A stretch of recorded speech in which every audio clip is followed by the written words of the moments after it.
ALC. Welcome to Sensational Sundays. ALC Global.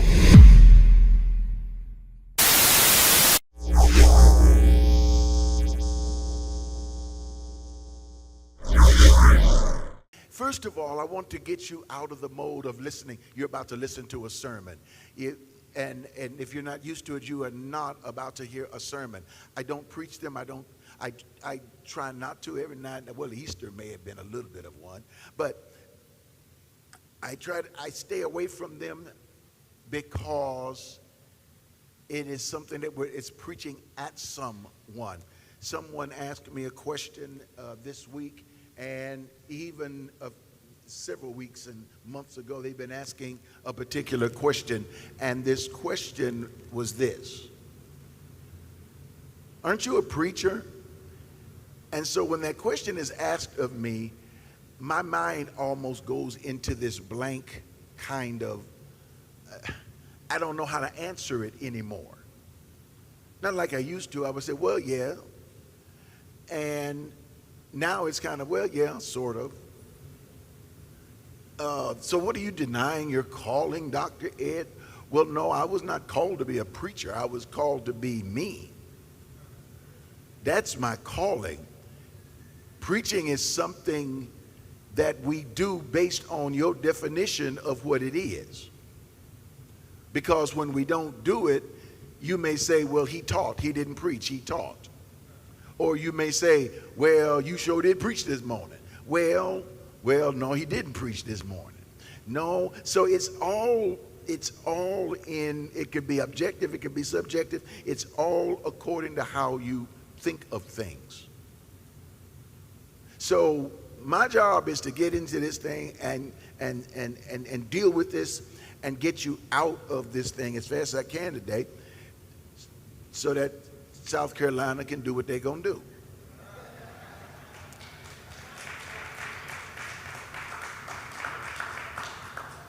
I don't know. I'm torn between two things.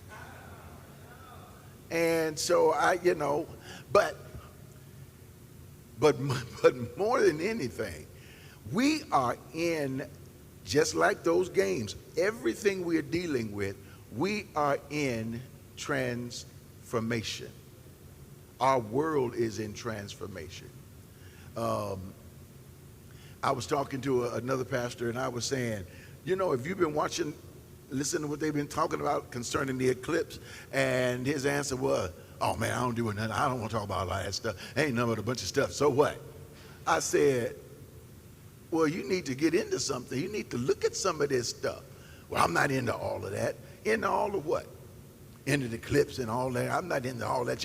Sunday just going to be like any other Sunday. Monday just like any other day. I said, you're not going to even look up?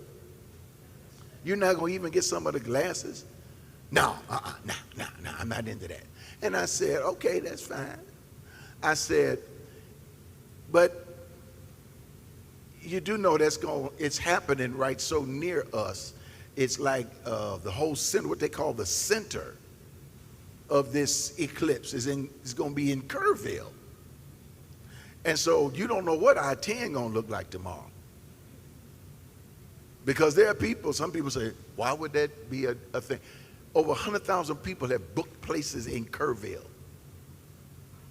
Kerrville is, you got to go down I-10. If you're going to San Antonio, I wouldn't suggest it. And so not only that, but Ennis, Texas, and Fort Worth, and Dallas, and well, that doesn't, no big deal. I said, do you know they had an earthquake up in New York a few days ago? He said, oh, really? I said, yeah, it was an earthquake. I said, do you know that we are just a week away from couple of weeks away from what is considered to be the equinox? The equinox is when the stars shift and change. And it is what ancient agrarian people did when they needed to know when to plant, what to plant, whether it was spring, whether it was fall. They didn't have a calendar per se, but they knew when to plant. They could tell by the stars. Sheep were brought out by the stars.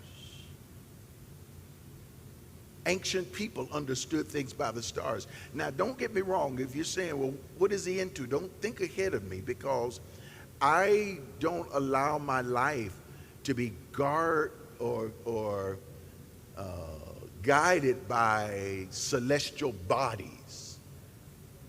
So I'm not a person that's going to allow my life to be guided by horoscopes or things of that sort. However, in my studies and in my understandings, I also keep an awareness of all of these things.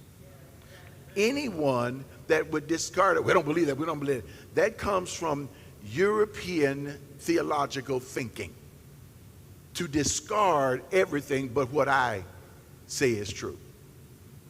That's why we're in the mess we're in now. Because what people have said, well, Christianity has nothing to do with the people down below in Africa. It has nothing to do with the Muslims. It has nothing to do with all those people. We are the seat of Christianity. So everything else is voodoo. Everything else is witchcraft. You must believe what we believe. So this is where we are now. But something is changing. The moon itself, which is symbolic of that which is birthed from the earth, it is believed, some people have said, that the moon came as a result of other satellites or rocks during the Big Bang. And now listen to all this, the Big Bang. So there's some people who are saying this, but yet the earth is only 6,000 years old when God created the heavens and the earth. 6,000 years old? Are you telling me 6,000 years ago God created the heavens and the earth? And then 6,000 years ago, then he created male and female. Then he put them on the earth and breathed life into them 6,000 years ago. And that's it. That's what the Bible, they're saying that's what the Bible teaches. You're saying that's the way the scriptures are. We've timed it. So you're telling me everything is 6,000 years old? 2,000 of it has been taken up before we met Jesus. And you said, well, 4,000 was left, and 2,000 again went back to Abraham, and then 2,000 before that went back to Adam and Eve. You know Adam and Eve, right? You know them? You know where their son married somebody in another city when they were the only two people on the planet. But Cain went to another city and married a woman in the land of Nod. And you wonder, well, where did that woman come from? So we had issues. So there are issues that are going on. And so this is where we are. And so now you're about to see a moon that is of what's considered to be a lesser body, that during creation it is believed that the earth began to spin so fast that it began, because of gravity, to lose its spherical shape and flatten out, and part of that which was within it came out of it, the material, and literally birthed this thing we call the moon. Everything in the sky or in the moves. Nothing is stationary. And it is so interesting that the earth, that the moon, that the sun is 400 times larger than the moon. But because the moon is 400 times closer to the earth, it gives the moon the ability, even though it's smaller, to give us the appearance that it can block out the rays of the sun. So when the moon in a total eclipse goes across the sun, The only thing you see is the outer corona of the sun and the flares, which is comprised of plasma, which is one of the hottest or the hottest material ever. The inside of the sun, which is a star, is cooler than the outside of the corona that we are seeing going around the edges of the moon. So it looks almost as if the moon is on fire. So in a sense, you can say that the moon, the smaller entity, is reflecting the glory of the sun, the larger entity, and you could see the moon surrounded by the glory of the sun. And so when the moon begins to go in its journey and it begins to eclipse the sun,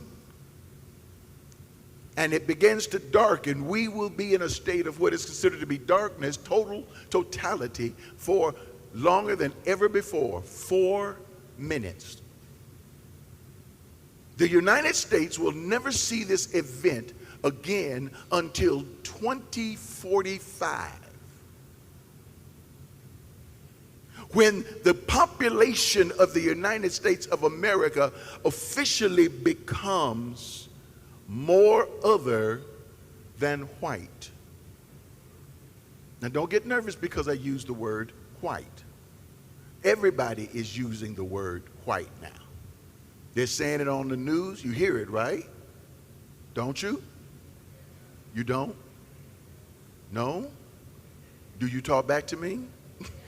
Okay. I know the word white and black scares you. It makes you nervous. Because we used to didn't say white. We used to say white.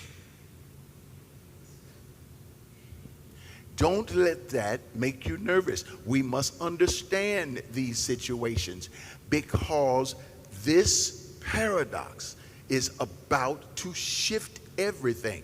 You won't see this again in the United States until 2045. Some of us will never see another one again. And so we're looking at this and we ask the question, okay, so the moon went in front of the sun. So what? Venus will be visible. Jupiter will be visible. On the right hand, Jupiter will be visible. On the left hand, Venus will be visible. It is also believed that even Saturn with a pair of binoculars can become visible during the totality of the eclipse. Also, you will see something else which is visible, which is a comet that is considered to be called the Devil's Comet that will streak across the sky during that particular time. Now, I don't believe in signs. Jesus says to his disciples ask what signs will be? What signs will be given? Jesus says, forget the signs. There are no signs given but the Son of Man. He says, don't worry about signs.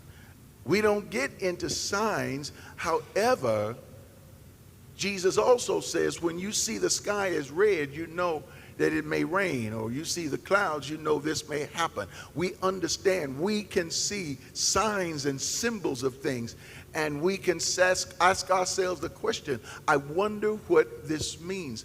There are too many things coming together as one. What's happening? Now, of course, I don't want to be seen as, well, there, where do you get into astronomy and astrology and all this? I didn't come to church. I came to church to teach me about Jesus. Well, I don't have time to go into all that other than the fact that Jesus was aware of everything. It says that he grew in wisdom, stature, and favor with God. Jesus grew into all of these things. So we understand astrology and astronomy during that particular time was one. Everything was one. When they looked into the sky, everything was one. They understood these kind of things. Now here we are today. And when we see this transition, this thing that is moving, we're calling it a transition. Isn't it interesting that we stop talking about death as death and we start calling death a transition? Now, when you go to funerals, everything is transition. You've noticed that, right? It used to be the death of a loved one. Now it's transition. Now we're in a place of what we call transition or transformation. Transition, the root of the word trans meaning to change or a type of change. We are in a world right now where something must shift and change. And is this politics? You got it, politics all mixed up in. You got economics. You got science. All of this is mixed up as one right now. Why is religion in there? Why is spirituality in there? Because when I thought I was out, they pulled me back in. Okay, enough with my jokes. Because I must have an audience that has never seen The Godfather. Oh, you remember that? Why don't y'all laugh or something when I say stuff like that? Oh, I know what it is. I'm supposed to be serious. I got it. I'm sorry. I'm Dr. Ed Montgomery. Okay. Doctor means teacher, and I'm supposed to be serious. Now, so because I'm supposed to be serious, understand something about me. I look at all these things. I laugh at them. I smile at them. I do not take everything so serious that I'm sitting here holy and praying and clasping my hand. You know what is the clasping of the hands in prayer on the emojis? I don't do that all day long. I laugh. I enjoy my life. I know who I am. I know where I come from. I know where I'm going. I know these things. When I come in here with you, we are in a session. We are in a session for healing. We are in a session for understanding. Now, why did I have to go there and say those kind of things? Because I think it's something I wasn't going to bring up today, but I think it's important that I bring it up, and that is to explain contrast. We hear in political debates and political races where two people who are campaigning for an office, they must show contrast. And I think what it is the candidate is, when they get toward the end of it, they got to show how different they are from the other candidate so that the people can decide who they vote for, or where their sentiments or their feelings or their beliefs are, so that they can say, oh, this person is more in line with what I want to see this country become. But if you can't tell the difference, if when you say, are you a preacher? And the person who asked that question has their own definition of a preacher, and I say, yeah, then now I become that person's definition. And I'm sick and tired of becoming somebody else's definition. Are you a pastor? Not yours. I'll be on the radio today. Pastor Montgomery. I am not Pastor Montgomery here. What? Aren't you a pastor? Not yours. Pastor means shepherd. Shepherd means guide. And all these words are shifting and changing. And so I have decided, like I said, I wasn't going to tell, but I'll tell you now, I couldn't keep it to myself. What I've decided is to begin to start drawing some contrasts, to let people know just where I am, how I see things. I was looking through my scriptures. I said I can teach on a subject this Sunday, next Sunday. People going to church, I'm going to teach about this. Oh, that's nice. That's fine. I'll see you in 2 months. That's fine. That's nice. This world is about to eclipse. In about the next 8 to 10 months, there is going to be a major eclipse of our society. What you see as signs in the heavens are that which is about to take place in the physical.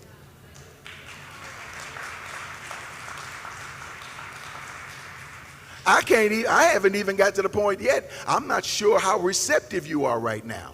Because I'm about to tell you that your life is about to go through some major transformations and some major transitions. But I'm not sure how receptive you are, because you see, there has to be a sensing of a spiritual mood in a house before I can release a concept. So what I'm doing is I'm holding it back and hoping that my timer don't go off before I get this to you. Your life, your business, your love life, your relationship, your business life, your thoughts, your dreams, your goals are about to go through a major transformation.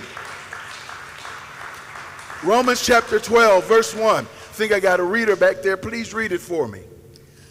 I beseech you, therefore, brethren, by the mercies of God, that you present your bodies a living sacrifice, holy, acceptable to God, which is your reasonable service. And do not be conformed to this world, but be transformed by the renewing of your mind. Now stop right there. When I was telling you that I am not the preacher that you may define as a preacher. I could go through a bunch of subjects and preach and teach these things for the next few months, but it may not help unless I finally tell you something and open up something to you and begin to draw the contrast. What makes ALC different, and it has always been different, that is why people who have spent any time learning in this atmosphere, or a number of years learning in this atmosphere, go to other places. They may join, enjoy, and be in other places 5, 10, 15 more years. But they will always tell you there is something that is not the same. How many of you have heard that from your friends? Now, they won't admit anything, but they say there's something that's not the same. They're not sure what is missing. They will go to get the finest of music, the finest of choirs. I mean, look, I'm a music producer. I'm a choir director. I am a musician. I am a music exquisitor. I am all of these things. What is going on right now that is so important? Yeah, right. What is happening right now is we have to begin to draw a contrast of what we teach, the words that we're using, the definitions that we're using. Your lives are about to change, but your lives will only change when you are transformed. And you can only be transformed, it's not by your church attendance, it is by the renewing of your mind. Your mind. Say, my mind. Repeat after me. I am transformed by the renewing of my mind. In other words, the more you renew your mind, the more you renew your thinking, the more you become transformed in your living. You will only fall in love to the extent of the transformation of your mind.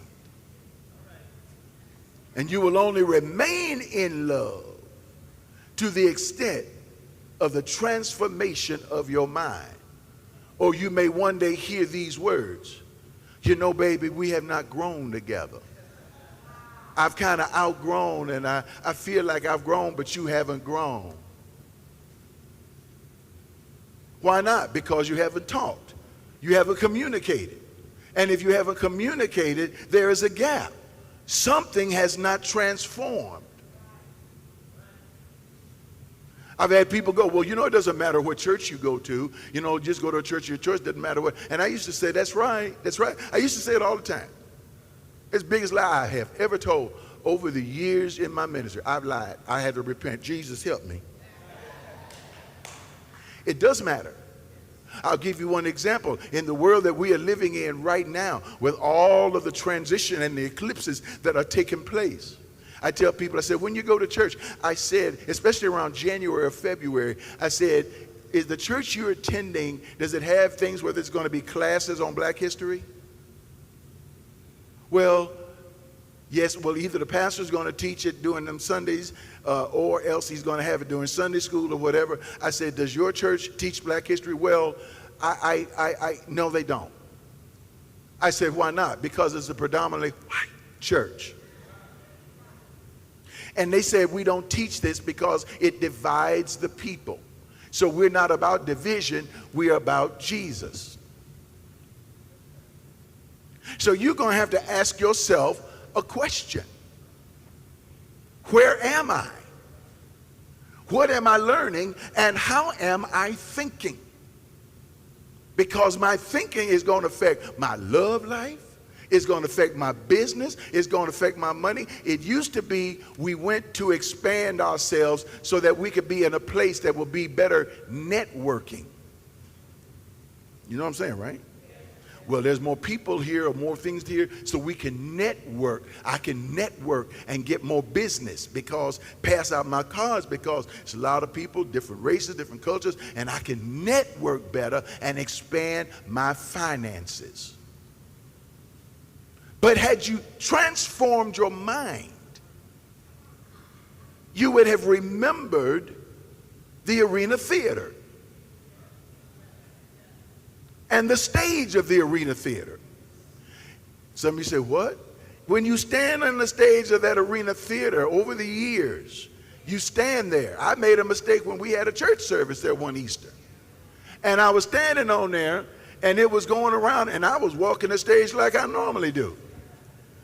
And finally somebody, whispered, I think it was Sister Sandra said, stop walking. She said, stop walking. And I couldn't understand why she told me to stop walking. And then I looked, I said, what? I said, and I think I told her, excuse me, y'all. What? What is it, honey? Stop walking, the stage is moving. Okay. In other words, I don't have to walk like I'm walking now to make eye contact with this area or that area. If I stay still, the stage will move me all around this building, and sooner or later I'll come back to you. So I must be aware of the platform I am on. Money does not come because you keep moving. Money comes because you know how to stand still and renew your mind.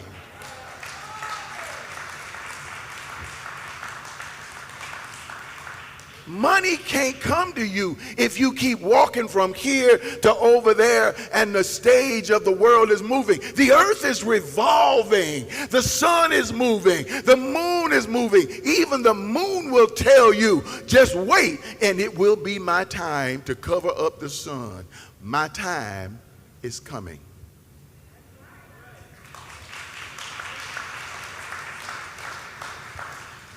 Now, this is where we are.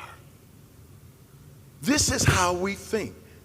So you plant yourself and begin to transform your mind. And as you begin to transform your thinking, transforming your mind, you begin to now transform your world. People will see the world you have transformed, and when they see the world you have transformed, when they see the kind of man you are, Jimmy, let me tell you something. I don't care how cute you are. I don't care how cute you are. And ladies, it don't matter how fine you are. If you got the right kind of mind,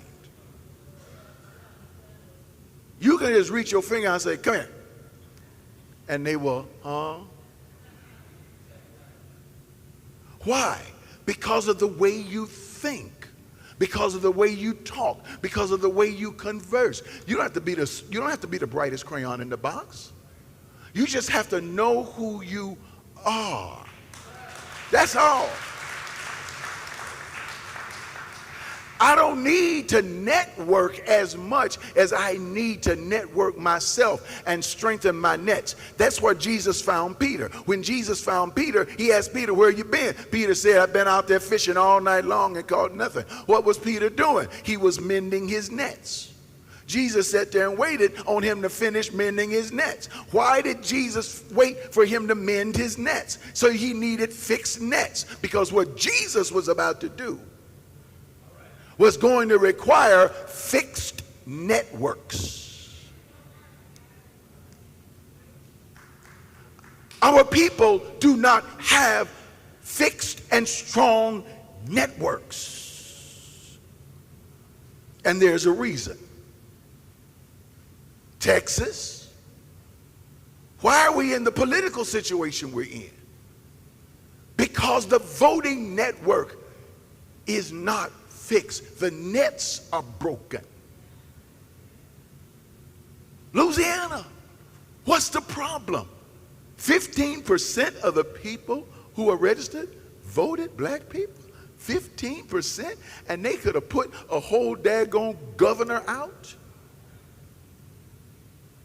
It is all across this nation. Why will we not vote?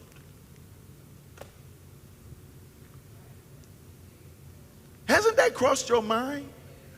Why is it, and everybody keeps trying to, nobody asked the question to get an answer. Why are people of color not voting? And then when they do decide to vote, they want to vote for Trump. Or they want to vote for tennis shoes. Why are people not? Well, you know, you need to be able to look at the other side. Look at the other side. Ask yourself the question, what will benefit me? What will benefit my child? What will benefit my grandchild? What will be, yes? What atmosphere can I create now that will make the life of my grandchild better? Is it taking 10 voting booths away and leaving one? So that my child will have to go all the way across town to vote? And we say nothing?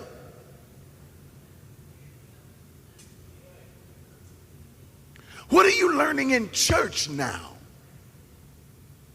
What are they teaching you? I haven't been to somebody else's church in a long time.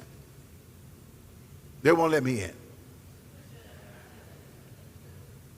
And then when I do get in, either through a funeral or something, they want me out as fast as they can because of what I'm going to say.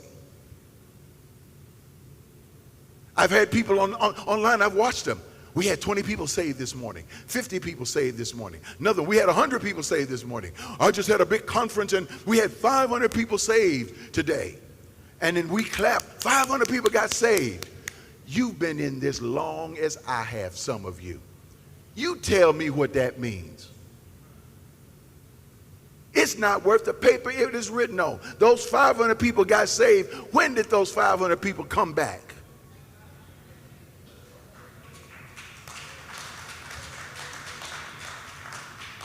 Why are the 500 people not coming back?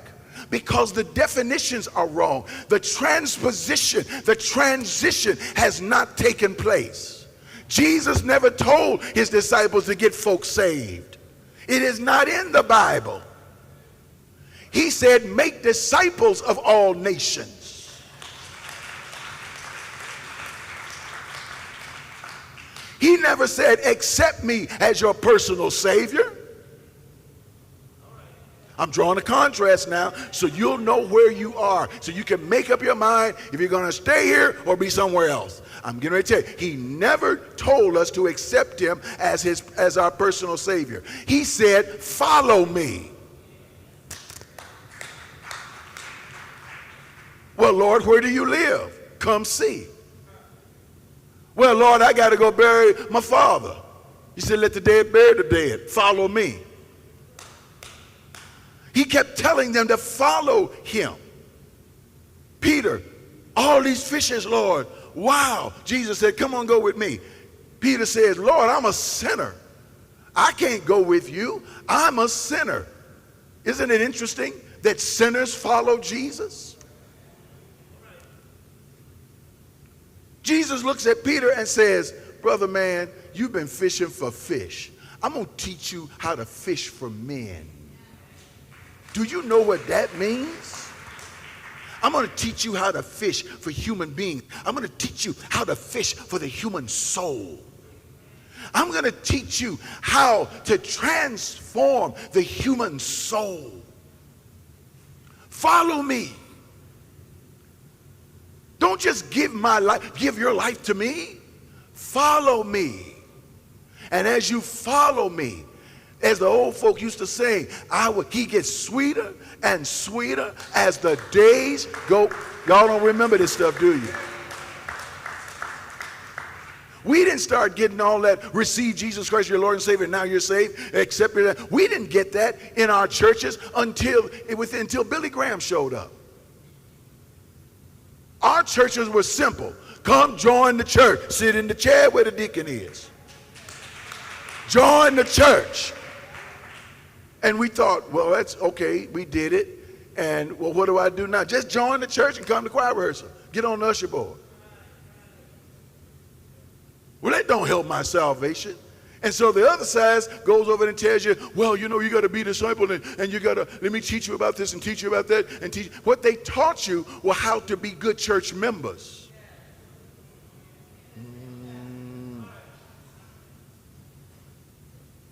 They taught you how to keep your mouth shut and become docile.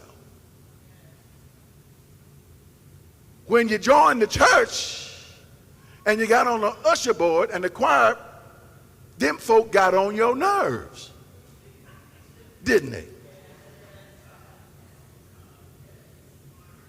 But what did you learn?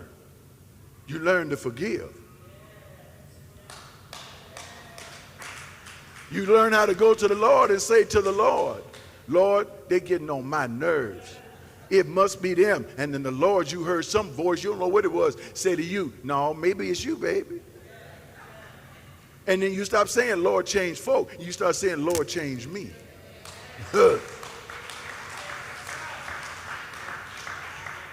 Listen, when I see that moon is symbolic of transition. That moon is symbolic of something moving from one side to the other side of the sun. There's another side to your life.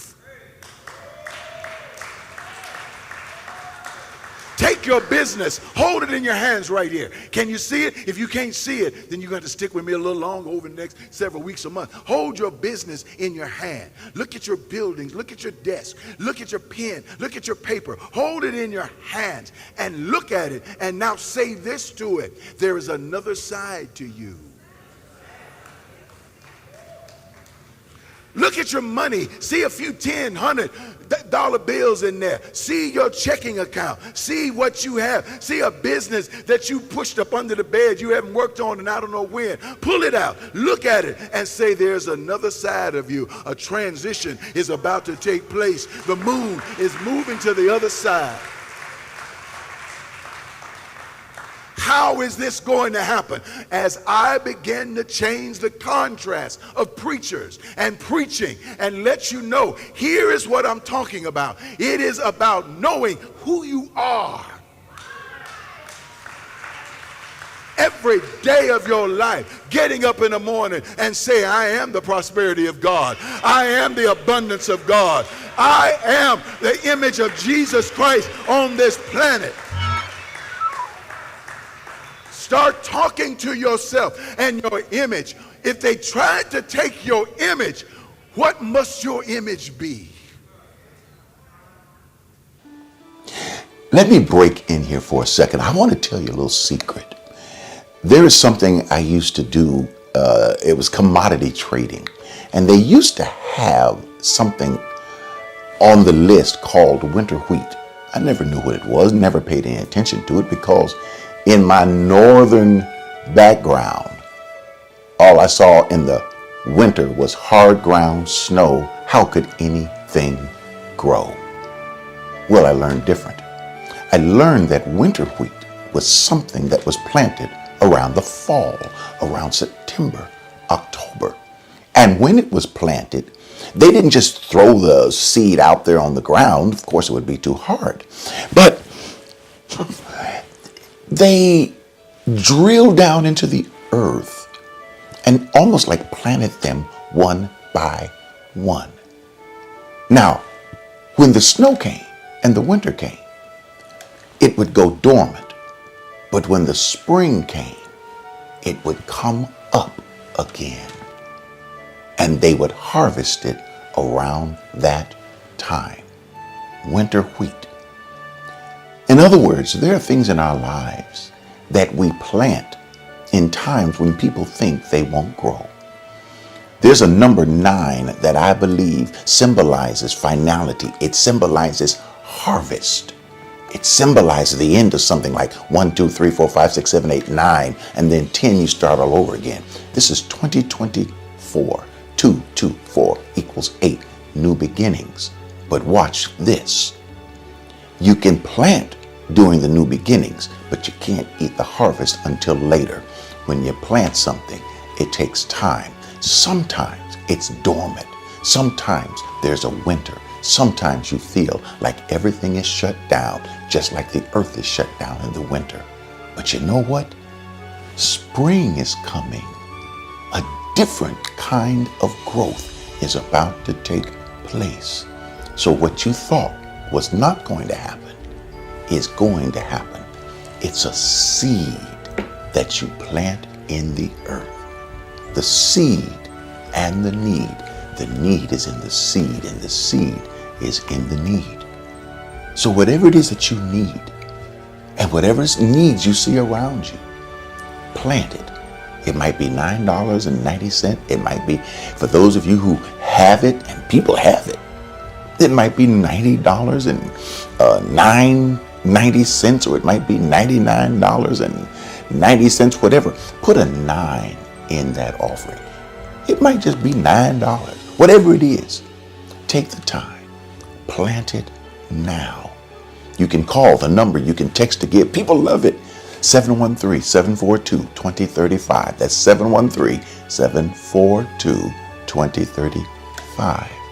Or you can go to myalc.org. I love myalc.org. It's safe. It's secure. And you can hit that donate button, smash it, crash it, hit it. Let it be known that you're there. And you will see how to do it. Look, there are a lot of needs around in this world. There's going to be a lot of issues coming up. It's going to look like everything is lying dormant. But remember, if you put your seed in the ground, it's already coming up while you're not thinking about it. In the wintertime, it's not the heat from the sun outside that will grow this seed. Guess what? It's going to be the warmth of the sun inside that will make this seed come to life. It's going to be a warmth, like warm oil inside of you. Give, you'll feel it, and it will make a difference not only in the lives of others, but also in your life. All right? We love you. Stay blessed.